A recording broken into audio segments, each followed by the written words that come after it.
That we didn't have him in the very first episode, but as soon as we heard him and met him, we knew we had to have him in lots of episodes. He completes this circuit somehow. This next clip is Bob and Linda at the restaurant. This is from an episode called Tweentrepreneurs, but this is a B story in which they have... No, not right now. Aww. Tom Lennon in this clip. I won't give it away. Take a look at this one. Good. Steady clip. All right, so this, now we move into our color clips.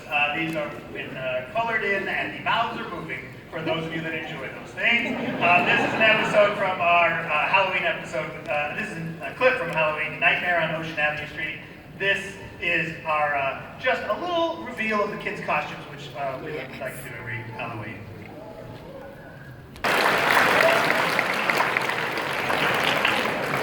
All right, this is a little clip from our Thanksgiving episode, which we're calling I Bob Your Pardon. It is heavily about a turkey pardoning in the town where our characters live, and the Belchers get involved to the extent that they want to help this turkey out. He seems to be not about to be pardoned. After all, this is a car chase. Please enjoy. One of our favorite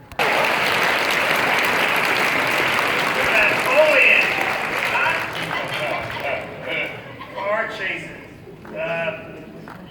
All right, last clip. This is from a premiere. This is a fantasy that Tina has. She has it throughout this episode. She is trying to convince herself and her family that she's not boy crazy, but she she's visited by 4 brief crushes and has 4 fantasies that are all musical. This one comes at the end. Well, I won't give away too much, but she finally catches up to the boy she thought she had a crush on, and then she meets his friend, and so she enters into this last epic fantasy. It is in the form of a song. It is Josh Gad and Andrew Reynolds playing these voices. They're together again, I believe, for the first time since Book of Mormon, doing this duet. And watch Tina's little face when she's in the downshot. You'll see what I mean. Take a look. All right, are there microphones? I think there are. We need questions. Who's ready with a question? Oh, Tina's ready. No, it's ready. Negotiating. Yeah, okay. Hi. Hi. So I'm wondering when Bob and Marshmallow are going to realize their true love for each other. They've already realized it. You mean the act on it? Yeah, they haven't fulfilled it. Well, he's married. Bob's married. Yeah.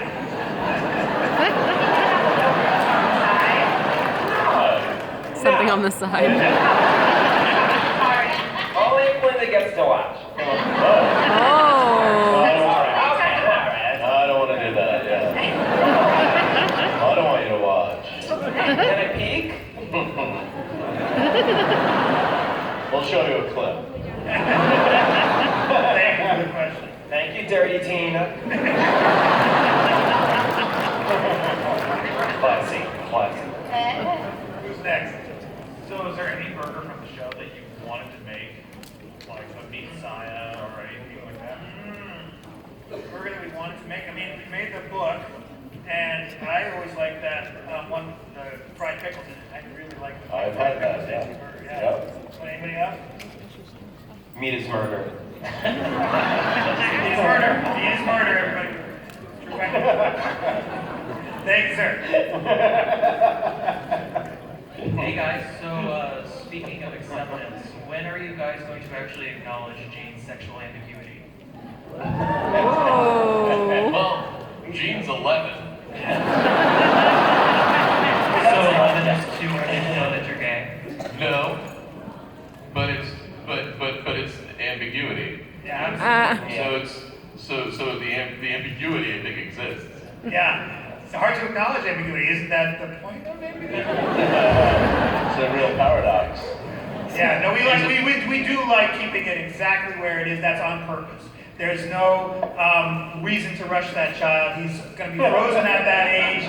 and he is who he is. 11 is different for everybody, but we really like just keeping it right where we can walk the line and fool around with the innuendo, but without having to push the child into any decision he's not ready to make.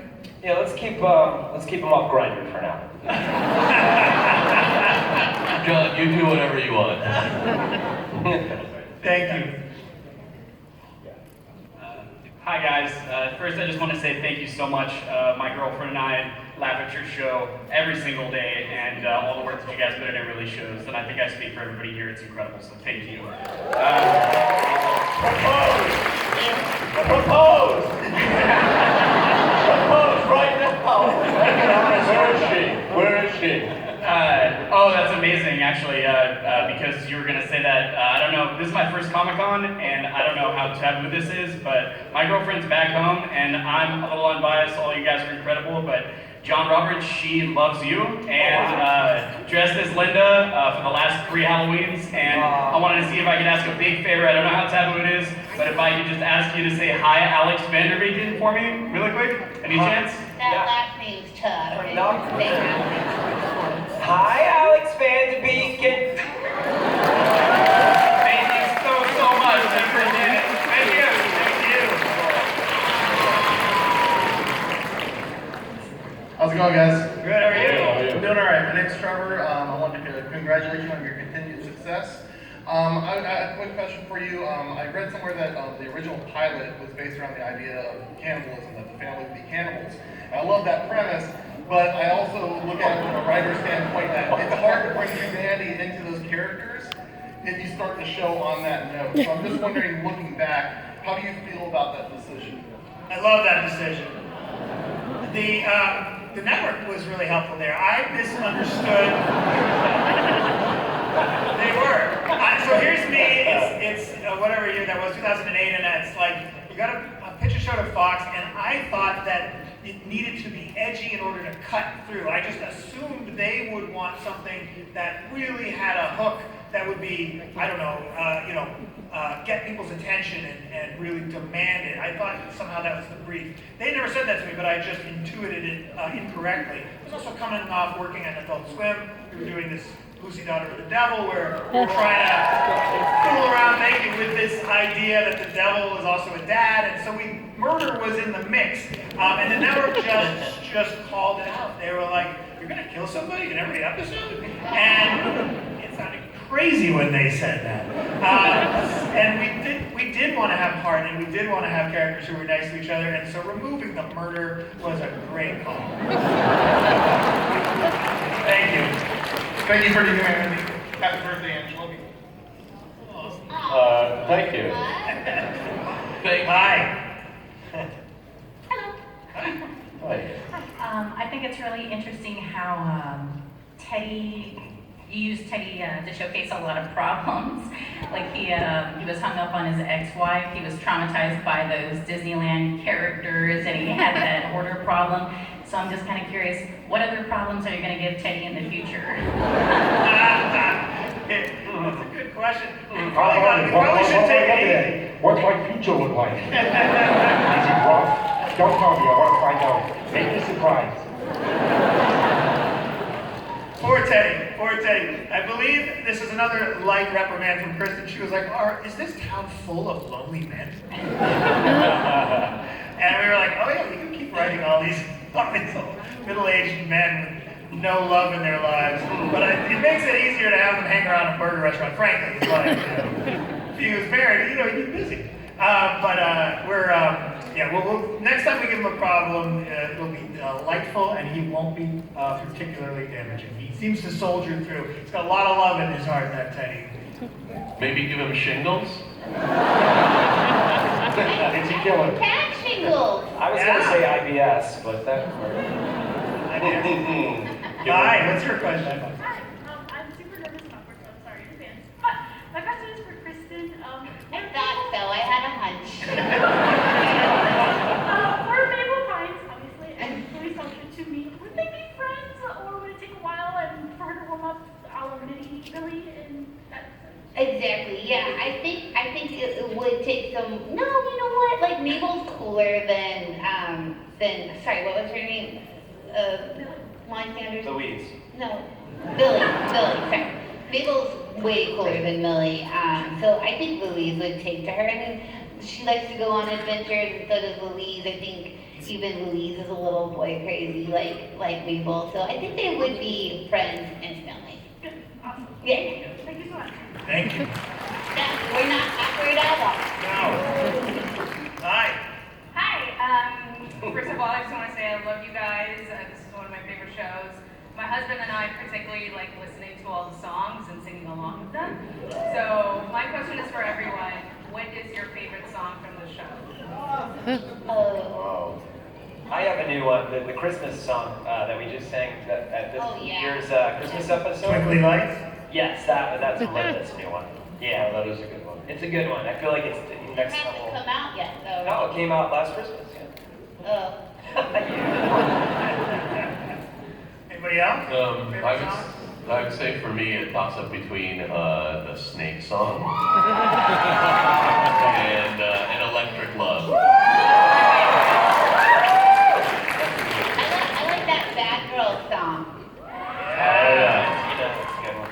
And bad stuff happens in the bathroom. Oh yeah, that's great. It's good to have a duet. Yeah. So many good ones. There's an album. Yeah, we should Oh, now. yeah. Should do another album. It's been fun to hear my kids do the Prince of Persuasion song. You know this one?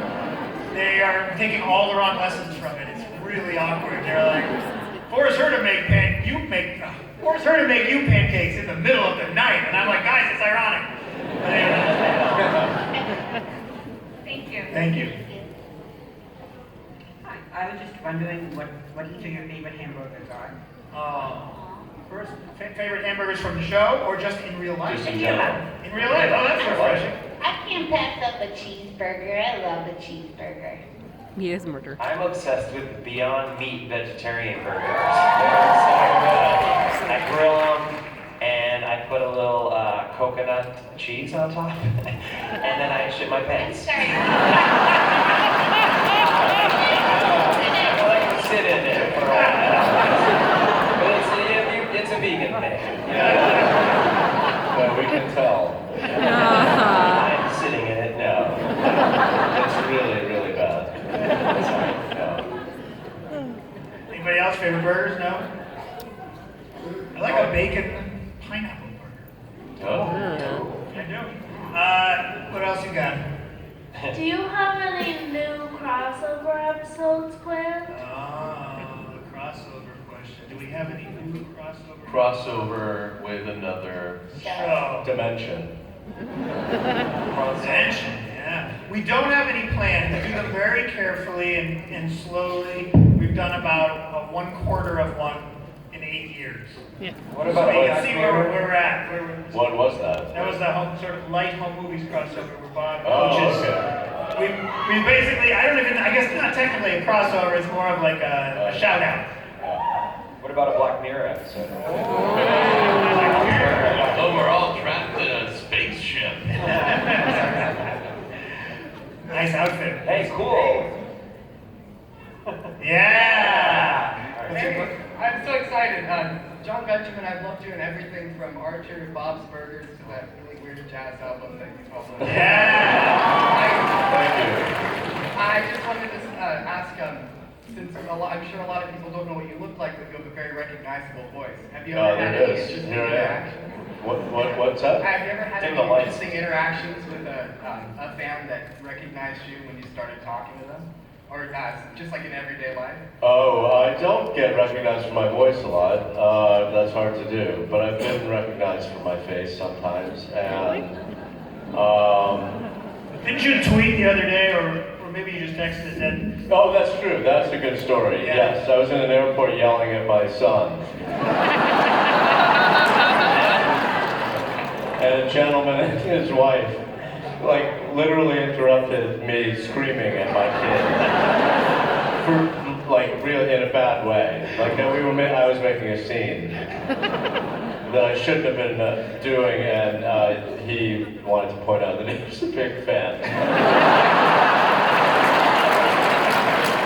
I thought he was coming to, like, intercede, like that. You can't hit your kid in an airport. But I was, I was like, he was I'm a huge fan. I couldn't help but sing your voice. I know, because I'm yelling at a kid. But thank you very much. Yeah, thank you, Lauren, for reminding me. Awesome. Hello, how are you? Hi, how's it going? Good. I had a quick question regarding this season. I was just wondering why there was a huge time gap. There's like no new episodes for a while. And then all of a sudden just popped out of nowhere. Hey, new episodes! We have to clarify what people are laughing at. Yeah, I know. So when The guy with the drink. Cheers.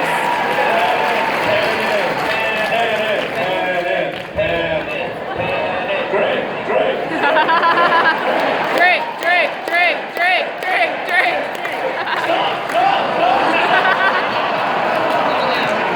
That is the right thing. What was the question? Right, that chant never happened. Girl, so your question. What was the question? Oh, my friend stole my thunder. Okay. So yeah, I was just wondering why there was a huge break between this season. He's doing it again. There you go. Just drop him out. Thank you. Get a director. Drop him out. Hey, that'd be great. If that were my friend, you know what I would do? Make out with them. He steps away. Not for everyone. Got Alright, sorry, it. the question was, why was there a gap in the air schedule? Yes.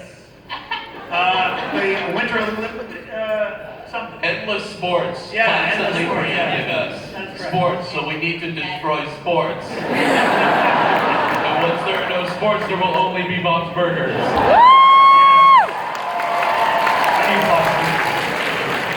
He's a natural. Somebody put that guy in a movie. Hi. Hello. Hello. Hi. So I'm gonna ask, is Louise ever gonna get reunited with Jacoby? The question was, is Louise ever going to get reunited with Jacoby? Yes. Because it melted, right? It got all deformed and stuff, yeah. She has Kuchikobe with her at all times. You know that she's very, very much always with Kuchikobe. Do you mean, are we going to see inside her imagination again? Is that where you're going with that? Like, do we get to see her talking to Kuchikobe? Yes. Yeah, that's a great question, and the answer is yes in the movie.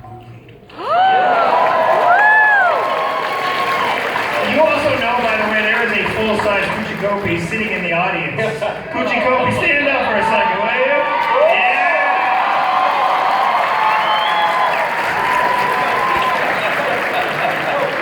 Well done.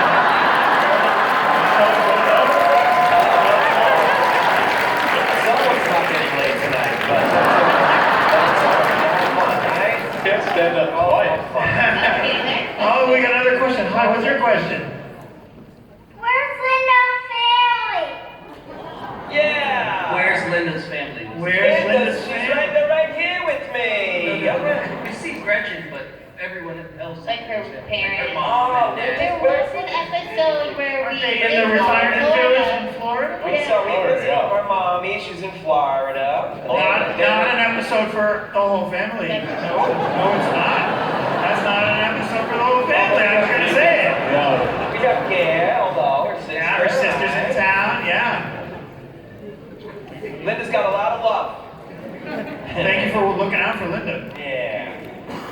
All right.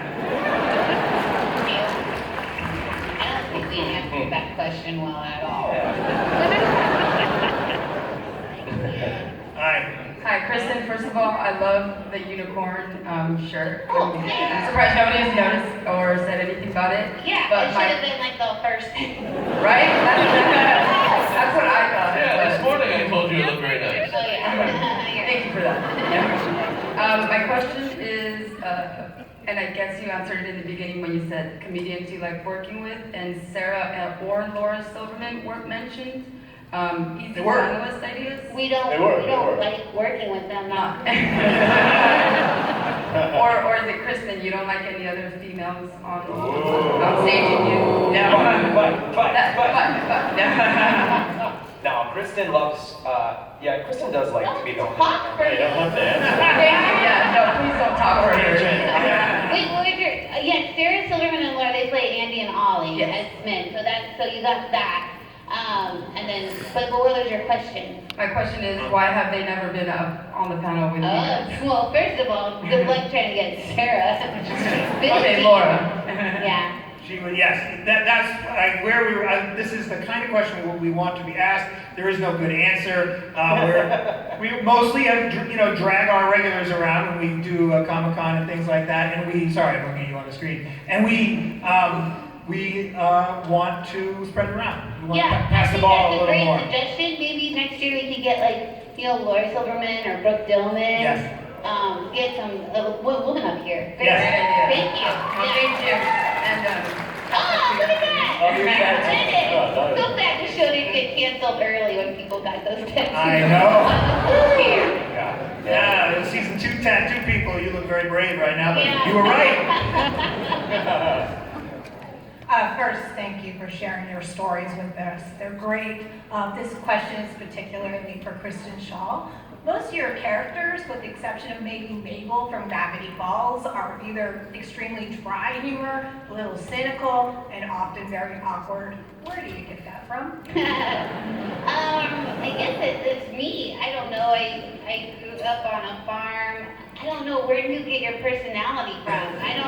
Not my parents, that's for sure. I guess I was just born with it. But I've been lucky to get the freedom. When you can express yourself like that and it's rewarded, you feel more emboldened to keep expressing it and making it bigger and bigger and bigger. And I've been lucky enough to be working with people who want to see that, want to see more of it, so I can just flourish in my quirkiness. And I hope that there's more opportunities for people, and especially women, to get to do what I do. Thank you.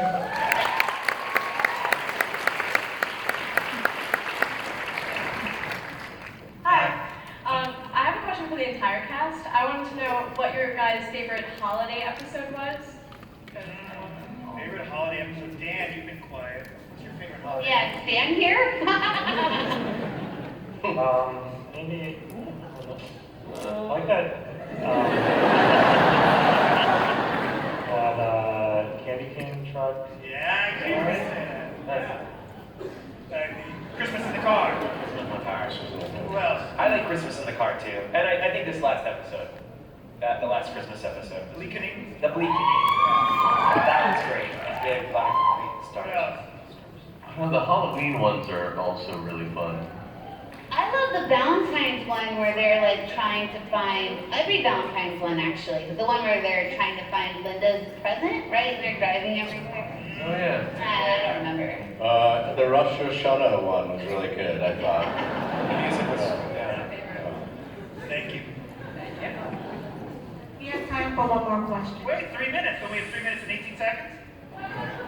Yeah, we have 3-minute question. 3 minute. You see some great characters. Oh, I know, look at that. Yeah, nightmares.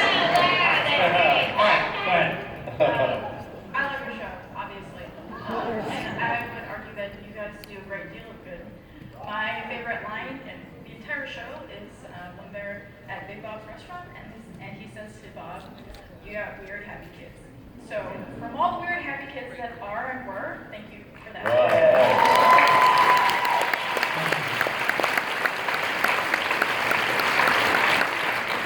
And I do have a real question. Sure. So in the Fluiz episode, you get a little bit of Coochie Copy as a character instead of just as a toy. Would you ever consider doing a children's book that was an origin story? We would. There's no question. Dave, I don't know if you remember the guy you played in that episode. Why? Yes. the toy store guy. Do you remember? And he says, "You gotta do the voices." Do you remember this guy? Audiobook. You don't remember, probably. You did this toy store guy. Quoting. She's quoting. Yeah. Why am I talking over Yeah. her? I thank you for your concern over that. No, I don't remember. No, you don't remember. And that brought it to life for us. And so because it suddenly seemed like, oh yeah, right, Louise would love, they would be great books if she loved them, right? They would have to be. She wouldn't love crappy books. And so that made us consider wanting to make that world really deep and fun. We'll try to get to it. And we've got time for one more. I know we do. Come on, I got a clock over here. Give us one more. Yeah, one more. Yeah. One more. There's a lot of like alternate universe episodes like Sliding Bobs and Gale Tales. What's your favorite version of your character from like any of those? Oh, and look, and you know, we were looking at Louise from the alternate universe where she's blonde and works in Hugo's Hot Dogs. I didn't recognize you at first. Thank you for the deep cut costume. Thank you. Oh, wow. I like all of them. One of them was, see, I can't, is it where she's a gunslinger? Yes. Has that come out? Yeah, that's the Mother's Day episode this past year, yes. Yeah, sorry. Alright. PBR, I put it over. Anyways, so when she got to be the Western gun, I like that one. Yeah. You guys remember those shows? Or? Yeah. Yes. We're Gene and Kirk and Spock are in an evil universe. It's not technically alternate universe, but I like Dina.